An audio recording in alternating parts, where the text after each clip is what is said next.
អូ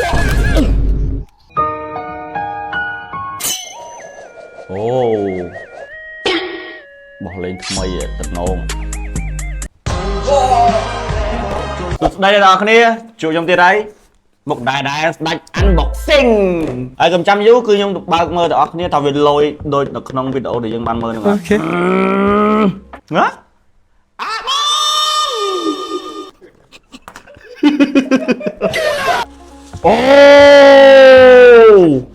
អូស្អាតណាស់នេះគឺជាដាវដែលយើងបាន order មក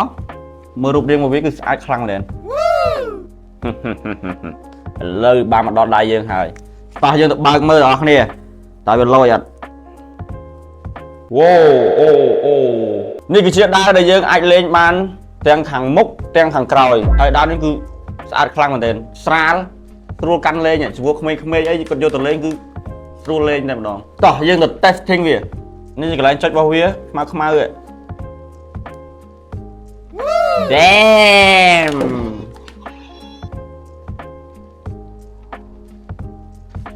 ហើយមួយទៀតគឺវាភ្លេងរបស់វាដែរភ្លេងវាលឺឈិញ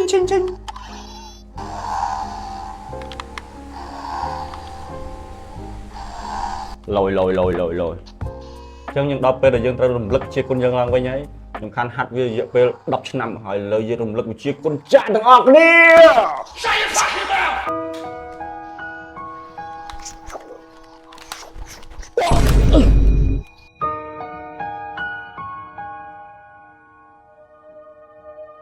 សម្រាប់ដាវនឹងដែរគឺខ្ញុំរ៉េតឲ្យ9លើ10ព្រោះអីវ៉ាន់នឹងមកគឺល្អមែនទែនអ្នកនរគ្នារ៉េតឲ្យប៉ុន្មានកុំភ្លេចខមមិននៅខាង